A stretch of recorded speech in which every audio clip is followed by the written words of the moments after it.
Welcome back to tutorials for medicos. आज का हमारा टॉपिक है हार्ट फेलियर। तो फर्स्ट है हार्ट फेलियर की definition. Heart failure is a clinical syndrome resulting from structural or functional cardiac disorders that impair the ability of the ventricles to fill or eject blood। मतलब heart failure क्या होता है?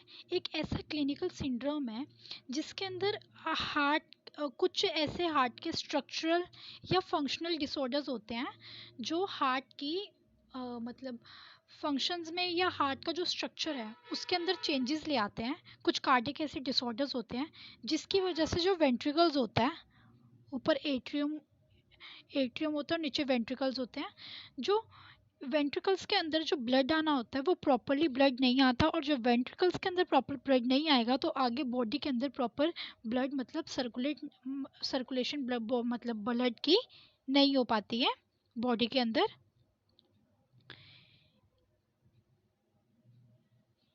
तो जो structural and functional cardiac disorders होते हैं जो है मतलब जैसे फॉर एग्जांपल मायोकार्डाइटिस, तो इसमें क्या हो रहा है? हार्ट के स्ट्रक्चर के ही मतलब स्ट्रक्चर की डिस्टर्बेंस हो रही है ना, जैसे इसमें इन्फ्लेमेशन हो जाती है मायोकार्डियल लेयर की। अब मायोकार्डियल इन्फाक्शन की ही जैसे बात करते हैं, नेक्स्ट डिजीज, तो इसमें क्या होता है? जो लेयर है वो अब्रप्ट मतलब हो जाती है और वो ऑक्सीजन से अब्रप्ट हो जाती है, मतलब उसको ऑक्सीजन नहीं मिलती तो डेथ हो जाती है मसल की। तो इस वजह से क्या होता है? हार्ट फेलियर होने के चांसेस होते हैं। हार्ट फेलियर को heart failure is was often referred to as congestive heart failure. तो जो हार्ट फेलियर होता है उसका दूसरा नाम कंजस्टिव हार्ट फेलियर भी होता है, जिसको शॉर्ट फॉर्म में CHF लिख देते हैं। हार्ट फेलियर दो टाइप के होते हैं। First is systolic heart failure and second is diastolic heart failure. अब सिस्टोलिक हार्ट फेलियर क्या है? Alternation in the ventricular contraction is called systolic heart failure, weakened heart muscle, characterized by weakened heart muscle। तो अब systolic heart failure में क्या है? ये atrium contract कर रहे हैं और ये वेंट्रिकल्स कॉन्ट्रैक्ट कर रहे हैं। जब वेंट्रिकल्स आपस में कॉन्ट्रैक्ट कर रहे हैं और इनकी जो कॉन्ट्रैक्शन है उसी के अंदर क्या आ जाएगी? ऑल्टरनेशन आनी स्टार्ट हो जाएगी। इनकी कॉन्ट्रैक्शन पावर जैसे पहले थी वैसी नहीं रहेगी, तो उसको कहेंगे सिस्टोलिक हार्ट फेलियर। अब डायासिस्टोलिक हार्ट फेलियर क्या है, जो इसका सेकंड टाइप है? Make difficult for ventricles to fill blood. अब इसमें क्या हो रहा था? इसमें तो कॉन्ट्रैक्शन नहीं प्रॉपर हो रही थी, लेकिन इसमें फिल ब्लड तो प्रॉपर फिल हो रहा था लेकिन कॉन्ट्रैक्शन नहीं हो रही थी। लेकिन डायसिस्टोलिक में क्या होता है? मतलब वेंट्रिकल्स के अंदर ब्लड ही नहीं फिल हो पाता, तो जिस वजह से जो वेंट्रिकल्स है वो कैसी करेक्टराइज दिखती है? Stiff and non compliant heart muscle. तो जो हार्ट की जो मसल हो जाती है वो कैसी हो जाती है? स्टिफ हो जाती है, मतलब एकदम हार्ड मसल हो जाती है। और नॉन कॉम्पिटेंट मतलब वो आगे अपना प्रॉपर वर्क नहीं कर पाती है जो हार्ट की मसल होती है। अब हम जब ब्लड प्रेशर भी लिख रहे होते हैं तो हम ऐसे लिखते हैं 120/80, ठीक है? तो अब 120 क्या है? सिस्टोलिक ब्लड प्रेशर, और 80 क्या है? डायसिस्टोलिक। तो ये होता है सिस्टोलिक, और ये वाली जो सेकंड वैल्यू होती है वो डायसिस्टोलिक होता है, और फर्स्ट वाली वैल्यू सिस्टोलिक होता है। ये नॉर्मल हार्ट मतलब ब्लड प्रेशर होता है, ठीक है? तो फर्स्ट वैल्यू को सिस्टोलिक बोलते हैं और सेकंड वैल्यू को डायसिस्टोलिक बोलते हैं। तो यहाँ पे वही बात करिए कि अगर सिस्टोलिक का हार्ट फेलियर हो जाता है तो वेंट्रिकल्स के कॉन्ट्रैक्शन की वजह से होता है, और डायसिस्टोलिक का हार्ट फेलियर होता है तो मतलब वेंट्रिकल्स के अंदर प्रॉपर ब्लड फिल नहीं हो पाता, और उस वजह से डायस्टोलिक हार्ट फेलियर होने के चांसेस रहते हैं। अब हार्ट फेलियर के क्या क्या रिस्क फैक्टर्स हो सकते हैं? दो टाइप के रिस्क फैक्टर्स हैं, एक मॉडिफाइएबल, एक नॉन मॉडिफाइएबल। जो मॉडिफाइएबल रिस्क फैक्टर्स होते हैं उसका मतलब होता है कि जिनको हम चेंज कर सकते हैं, ठीक है? जिनमें हम मैनिपुलेशन ला सकते हैं, चेंज कर सकते हैं। लेकिन नॉन मॉडिफाइएबल रिस्क फैक्टर्स जो होते हैं उनका मतलब होता है कि ये परमानेंट है, ये इनको हम चेंज नहीं कर सकते हैं। तो हार्ट फेलियर के मॉडिफाइएबल रिस्क फैक्टर्स में से आएंगे लाइफस्टाइल, ठीक है। लाइफस्टाइल में होगा sedentary lifestyle, like sitting habit बहुत ज़्यादा करनी, ठीक है, जिससे पेशेंट को ओबेसिटी होने के भी चांसेस रहते हैं। स्ट्रेस की वजह से हार्ट फेलियर हो सकता है। Diabetes, smoking, obesity, occupational status या फिर अल्कोहलिज्म। कोई बंदा ज़्यादा मतलब इनटेक कर रहा है अल्कोहल का, तो वो उसको अल्कोहल डिपेंडेंट सिंड्रोम तो होएगा ही होएगा, लेकिन आगे उसके हार्ट पे भी उस चीज़ का बहुत ज़्यादा इफेक्ट पड़ता है। स्मोकिंग किसको, लंग्स को इफेक्ट करेंगी, और लंग्स के बाद सीधा लंग्स, अब जैसे ये लंग्स है और यहाँ यहीं पे तो हमारा हार्ट पड़ा है ना, तो लंग्स को इफेक्ट करने के बाद स्मोकिंग किसको इफेक्ट करेगी, हार्ट को तो इफेक्ट करेगी। ठीक है। अब नॉन मॉडिफाइबल रिस्क फैक्टर्स जो हैं वो हैं एज, जेंडर, एथनिसिटी। एथनिसिटी मतलब मतलब पारंपरिक चलती हुई आ रही है चीज़ें, मतलब पीछे से चलती हुई आ रही है। हेरिडिटरी पैटर्न मतलब उनके नाना के पास भी था, उनके दादा औरों के पास भी था, दादा के आगे पापा के पास भी, मतलब एक हेरिडिटरी पैटर्न है कि मतलब ये डिजीज़ कंडीशन अगर इसको है तो आगे इनके बच्चों को भी होगी। कुछ हेरिडिटरी पैटर्न की वजह से भी हार्ट फेलियर होने के चांसेस होते हैं, और ये नॉन मॉडिफाइबल रिस्क फैक्टर्स में से एक टाइप है। अब कॉजेज़ क्या हो सकते हैं हार्ट फेलियर के? दो टाइप के कॉजेज़ हैं इसके। एक तो होंगे कार्डियक कॉजेज़, मतलब जो हार्ट के कॉजेज़ होंगे। एक है नॉन कार्डियक कॉजेज़, मतलब हार्ट के अलावा और क्या क्या कॉजेज़ हो सकते हैं। First is coronary artery disease. अगर कोई भी पेशेंट को कोरोनरी आर्टरी डिजीज़ है तो उसकी वजह से हार्ट फेलियर होने के चांसेस बहुत ज़्यादा हो सकते हैं। मायोकार्डियल इन्फाक्शन, अब जैसे मैंने कहा था डेफिनेशन में और बताया था कि जो कार्डियक डिसऑर्डर्स होते हैं, वहाँ पे मैंने मायोकार्डियल इन्फाक्शन का एग्जांपल दिया था। ठीक है। इसमें मतलब जो वो लेयर होती है मायोकार्डियल लेयर, वो अब्रप्ट हो जाती है, उसकी डेथ हो जाती है हार्ट की मसल की। ठीक है। और उसकी वजह से वो ब्लड की जो इजेक्शन है और कॉन्ट्रैक्शन एंड रिलैक्सेशन जो हो रही है वो प्रॉपरली कर भी नहीं पाता, और ना ही ब्लड को प्रॉपर मतलब वो सप्लाई कर पाता है। ठीक है। ना ही हार्ट को प्रॉपर सपोर्ट कर पाता है, इलास्टिसिटी भी लास्ट में वो अपनी लूज कर देते हैं। ठीक है। तो कुछ ऐसे कार्डियक कॉजेज की वजह से हार्ट फेलियर होने के चांसेस रहते हैं। अब हार्ट वेल्व डिजीज यहाँ पे दो टाइप की वाल्व की बात करी गई है, bicuspid valve and tricuspid valve. ठीक है। जो ये ऐसे वाल्व होती है, ऊपर एट्रियम है, नीचे वेंट्रिकल्स है, और इनके बीच में ना वाल्व्स प्रेजेंट होती है। ठीक है। तो अगर इन वाल्व्स की कोई डिजीज है तो प्रॉपर ब्लड वेंट्रिकल्स के अंदर नहीं जाएगा, या तो प्रॉपर ब्लड नहीं जाएगा, या फिर बैक फ्लो हो जाएगा ब्लड का, जब इनके अंदर मतलब वो होंगे कोई डिजीज़ होएगी, या तो बैक फ्लो हो जाएगा या फिर प्रॉपर ब्लड एट्रियम से लेके वेंट्रिकल्स तक नहीं जाएगा। तो इसकी वजह से भी हार्ट फेलियर होने के चांसेस रहते हैं। कार्डियोमायोपैथी की वजह से भी हार्ट फेलियर हो सकता है। अब नॉन कार्डियक कॉजेज क्या आ सकते हैं? Renal dysfunction. अगर किडनी डिसफंक्शन करना हेल्प मतलब बंद कर दिया तो हमारी बॉडी के अंदर जो टॉक्सिक सब्सटेंसेस है वो बॉडी के अंदर ही रह जाएंगे, बॉडी के अंदर से रिमूव नहीं होंगे in the form of urine, और जिस वजह से हार्ट पे बहुत ज़्यादा इफेक्ट पड़ेगा, तो हार्ट फेलियर होने के चांसेस रहेंगे।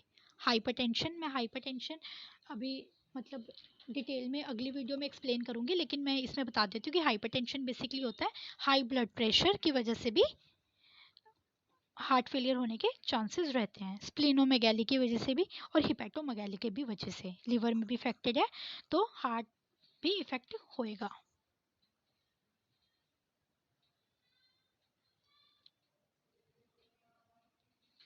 अगर किसी पेशेंट का हार्ट फेलियर है तो उसके क्या क्या क्लिनिकल मैनिफेस्टेशंस आ सकती हैं?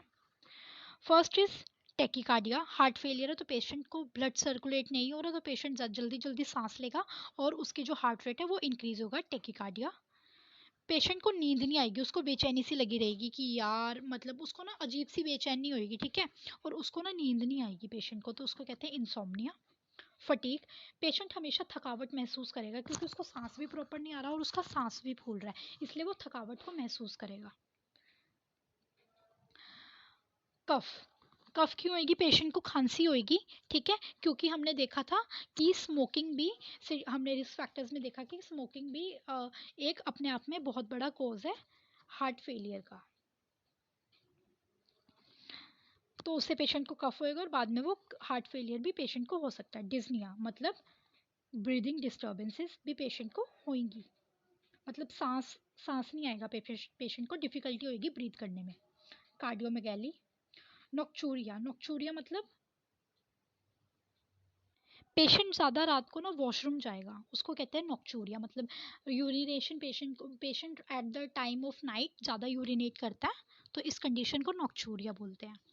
एसाइट्स, एसाइट्स क्या है? एसाइटिस बोल दो, ठीक है। इसमें क्या होएगा, पेशेंट की जो एब्डोमेन है उसमें स्वेलिंग हो जाएगी, और जो पेशेंट की पेरिटोनियल कैविटी है ना उसके अंदर स्वेलिंग होने के बाद फ्लूइड फिल्ड हो जाएगा। पेरिफेरल एडिमा मतलब जो पेशेंट की एक्सट्रीमिटीज़ है, लाइक उसकी बाजू वगैरह, या उसकी बाजू आर्म्स वगैरह, ठीक है, या उसके लेग्स, ये उसकी एक्सट्रीमिटीज़ है, तो इसमें क्या हो जाएगा, एडिमा हो जाएगा, स्वेलिंग हो जाएगी। हिपेटोमेगैली, ठीक है, लीवर में भी चेंजेस आएंगे।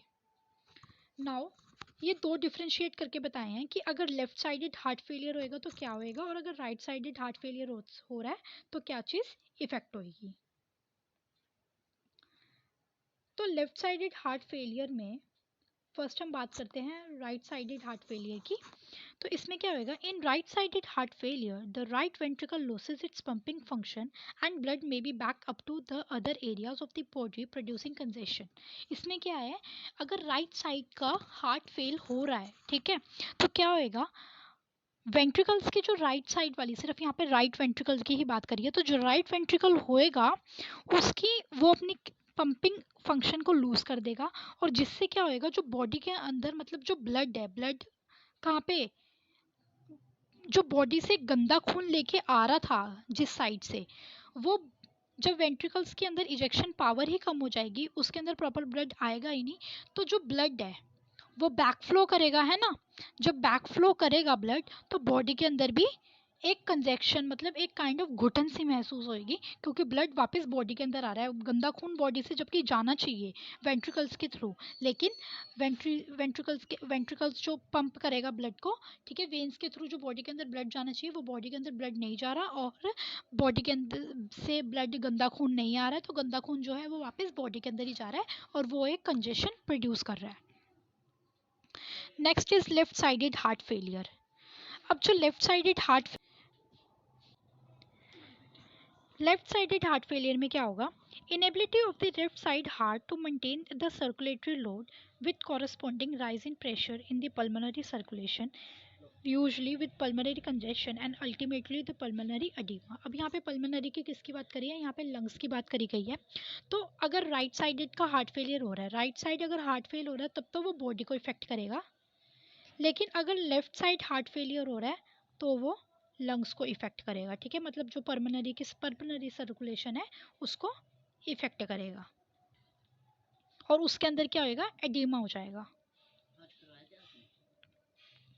अब डायग्नोस्टिक इवैल्यूएशन क्या कर सकते हैं हार्ट फेलियर के लिए, electrocardiogram, echocardiogram, chest X ray, cardiac catheterisation कर सकते हैं फॉर सीएडी मतलब कोरोनरी आर्टरी डिजीज डिटरमाइन करवाने के लिए हम कार्डियक कैथेटराइजेशन करेंगे, एबीजी करवाएंगे पेशेंट की, आर्टरी ब्लड गैस एग्जामिनेशन करवाएंगे, मतलब आर्टरीज के अंदर से ब्लड लेके उसका सैंपल, ब्लड का सैंपल कलेक्ट करके हम ऑक्सीजन कितनी है उसकी, ठीक है, SpO2 कितनी है बॉडी के अंदर, ठीक है, कार्बन डाइऑक्साइड मतलब नॉर्मल कार्बन डाइऑक्साइड लेवल कितना है, ये सब चीज़ें, पीएच क्या है ब्लड का, ये सब चीज़ें एबीजी की हेल्प से काउंट करेंगे, मतलब इवेलुएट कर सकते हैं। कंप्लीट ब्लड काउंट सीबीसी करवाएंगे पेशेंट की, मैग्नेटिक रेजोनेंस इमेजिंग और एमआरआई भी करवा सकते हैं। अब अगर कोई हार्ट फेलियर वाला पेशेंट है तो उसकी मेडिकल मैनेजमेंट क्या हो सकती है, पेशेंट को एसी ही इनिबिटर्स प्रोवाइड करेंगे जिसमें कैप्टोप्रिल एग्जाम्पल है, beta adrenergic blockers, propranolol, diuretics, thiazide और फ्रूसिमाइड, लैजिक्स। अब डायूरेटिक्स प्रोवाइड करवाएंगे, ठीक है, और क्या करना है, जब भी किसी भी ड्रग का नाम लिखना है तो उसकी कैटेगरी लिख देनी है और ब्रैकेट में उसके एक दो एग्जाम्पल लिख दो, तो ये मोर देन सफिशियंट होता है। डाइजॉक्सिन, ये कार्डियक ग्लाइकोसाइड है, ठीक है, positive आयोनोट्रोपिक agent.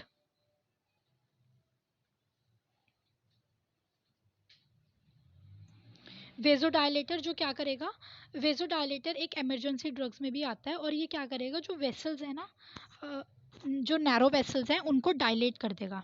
Angiotensin 2 receptor blockers कोसार्टन जिसका एग्जांपल है, एल्डोस्टेरोन एंटागनिस्ट और अमायाडायरोन मतलब इरेगुलर हार्ट बीट को, जो हमारी हार्ट बीट है इरेगुलर हो रखी है उसको ट्रीट करने के लिए हेल्प करता है।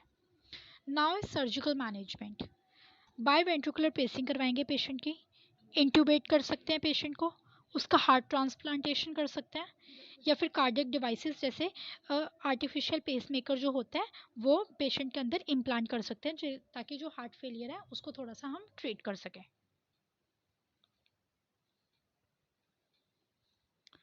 अब ये है, ये मैंने ना अलग अलग कल के सिम्टम्स लिखे हुए हैं कि अगर राइट साइड का हार्ट फेलियर हो रहा है तो बॉडी के अंदर क्या सिम्टम आएंगे, और अगर लेफ्ट साइड का हार्ट फेलियर हो रहा है तो बॉडी के अंदर क्या सिम्टम आएंगे।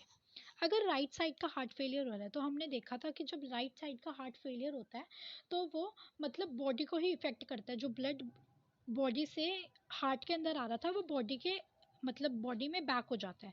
तो जिस वजह से बॉडी के अंदर क्या क्या चेंजेस आएंगे, फर्स्ट इज एडिमा मतलब स्वेलिंग हो जाएगी बॉडी के अंदर, liver congestion, distended fatigue vein मतलब डिस्टेंडेड फटीग वेन मतलब जो वेन्स है वो बहुत ज़्यादा थक जाएंगी, ठीक है, उसके अंदर जो सर्कुलेशन हो रही है ब्लड की वो प्रॉपर नहीं हो पाएगी।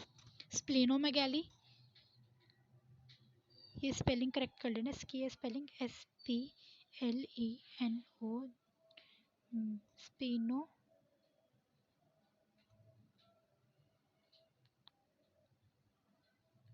मैगैली, ठीक है, ये स्पेलिंग है तो करेक्ट कर लेना, स्प्लेनोमेगैली।